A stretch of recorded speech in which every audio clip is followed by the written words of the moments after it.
Hey everybody, this is Michelle. Welcome back to my channel. Today I have a really fun card idea for you, and I'm going to be showing you how to create some DIY stitched cards with minimal supplies. I know a lot of companies right now are making these dies that punch little holes in your paper that help you to create stitched little images.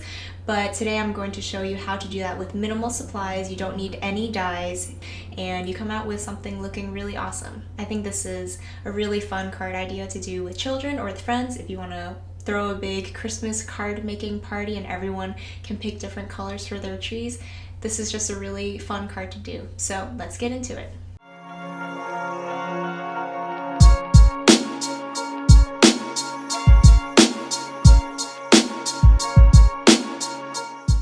So here on screen, I'm just showing you a couple of the finished examples of the cards we're going to be making.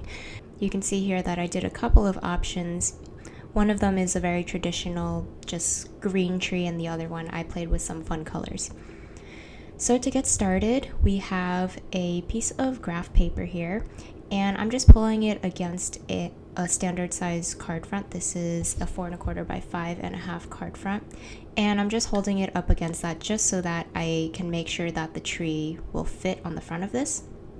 So on this graph paper, I just drew one vertical line, and then I used my graph to count 4 or 5 squares from the center of the line at the bottom, and then I'm creating this triangle shape. I'm probably making it sound much more complicated than it is. It's just a triangle. But the graph paper really helps to make sure that it's even on both sides. And now what I'm doing is just taking my pencil and creating little dots everywhere that a horizontal line on the graph paper meets those diagonal lines that I drew. And then I'm going to take a thumbtack. You can use a paper piercer if you have one, but in the spirit of minimal supplies, I just pulled out a thumbtack, which you probably already have laying around. And I'm just going over each of those dots and poking a little hole. I'm doing this on top of just a scrap of foam paper. If you have a mouse pad, you can use that too. Just flip it over and use the other side. Anything that's just a little bit cushiony to kind of give in to that thumbtack, just so that you're not poking holes into your desk or something. Now I'm going to trim out this piece just to make it easier to center onto any card that we're going to make. So I'm counting 2 grid lines from every edge of the tree just so that it's perfectly centered on this piece. Now I'm going to pull out some cardstock, and this is going to be the actual cardstock we're stitching on. So you want something a little thinner. You don't want like 100-pound cardstock that you would normally use for a card base. I believe this cardstock is maybe 60 or 80-pound cardstock, so it's kind of just like layering weight. Now we're going to take that cardstock, put it on top of whatever foam piece you're using to punch your holes, and then put your template on top of that. And I'm just going to secure this with some washi tape, and I'm trying to make sure to center that. And you also want to make sure you have room on the top and the bottom for your star and a sentiment. And I just decided to leave this in here. My cat jumped onto the desk, so you know, sometimes this happens. You just gotta wait it out, maybe give her a little push. And then we're gonna continue on with the card. So using that template, you're gonna poke holes exactly where you did before. So there's no thinking about it. This goes super quickly. And you're just gonna poke holes, and these are going to be your guides for where to stitch. So once that's done, I can take off my little template, and then I have my sheet of cardstock with all of those holes. It's kind of hard to see on camera, but they're pretty big holes since it's a thumbtack, so you'll be able to stitch just fine.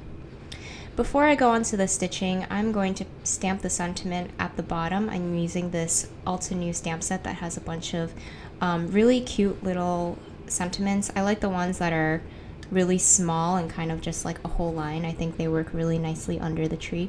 And I'm doing this before I do any stitching, just because if you want to add any dimensional elements to your stitching, it's kind of hard to stamp it later, especially if you're using a MISTI, just because that dimension will get in the way of your stamp block or your MISTI tool. So I just double stamped that in black ink. I'm using Hero Arts dye ink here, and I'm just stamping it twice so I get a really nice black impression. So now I can move on to stitching. The embroidery floss I'll be using for this card is this really pretty gradient green embroidery floss. So it's dyed so that it goes from light green to dark green really seamlessly, and I just think this is so fun, and you don't have to mess with different colors of embroidery floss, but you kind of just get a really nice ombre effect. So I'm just cutting it so that I have a nice gradient. The edge that I pulled out was a little too light, so I just cut some of that off until I have a nice length of string. You want this to be pretty long for this one, since it's going to I'm going to stitch my entire tree with this. So I'm actually using all 6 strands of embroidery floss. I know that sometimes for cross stitching you can separate the strands, but I want a nice thick line, so I'm just keeping all of them there. If you have like the twisted kind of embroidery floss, you can also just use 1 strand of that. I think those are pretty thick as well, so just play around, see what works for you, but for me this was good.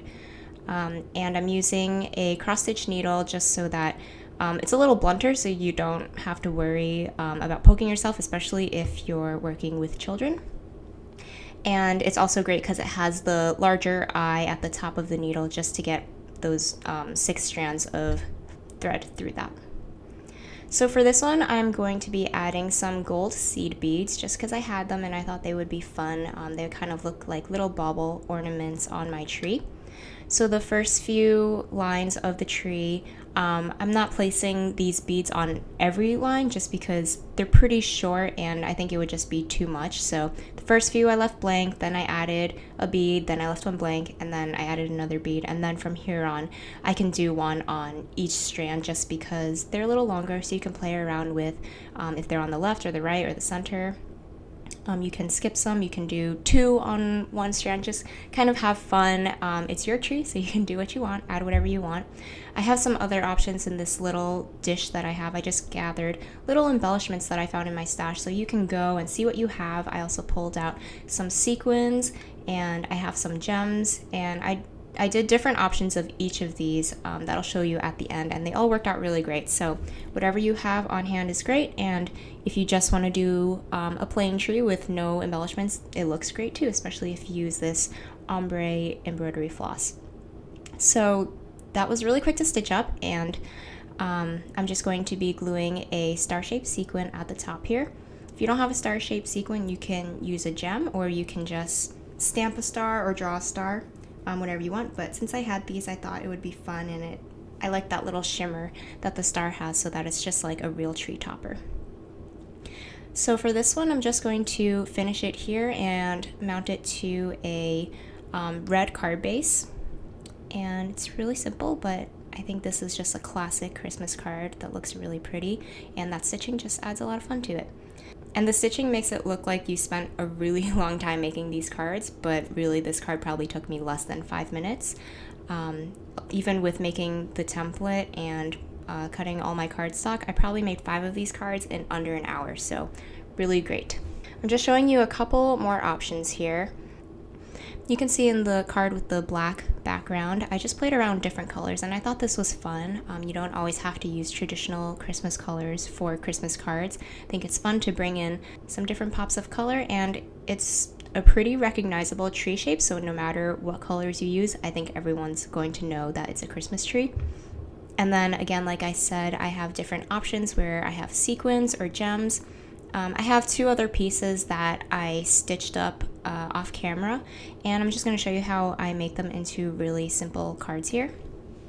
So for the card with the black background, I'm just going to stamp my sentiment onto a little skinny strip of paper, just because I didn't want to deal with embossing on top of the black paper. Honestly, sometimes I'm just too lazy to emboss, so I just stamp on white cardstock and put that on top. Again, this is from the Altenew stamp set. I will link the exact name of the stamp set down in the description box below. And then for the other card, I'm pulling out an older My Monthly Hero kit from Hero Arts, and I am going to stamp a Merry Christmas sentiment on that one. I believe this kit was from last year around the holiday season. And then after those are stamped, I just have to adhere them to my card bases. For one of the cards, I'm mounting it on gold foil before I mount it onto its card base. I just love that little peak of gold, and it's very classic holiday colors. So for some of them, I stuck with classic holiday colors, and some of them I just played around with different colors. And I think having a mix is really fun, and then you can give them a fun, whimsical card, or if they're more traditional, you can give them a traditional card. And here's a photo of some of the finished cards here. If you're interested in seeing more photos, I will post them up on my blog post, and I will link that down below. Alright everybody, thank you so much for watching my video. I hope that you really enjoyed it and that this inspires you to make some Christmas cards and to just DIY things. You don't always have to have the latest supplies or buy the expensive products to make a really cool card. If you liked this video, make sure to give it a thumbs up, subscribe to my channel for more crafting videos like this, and I'll see you guys next time.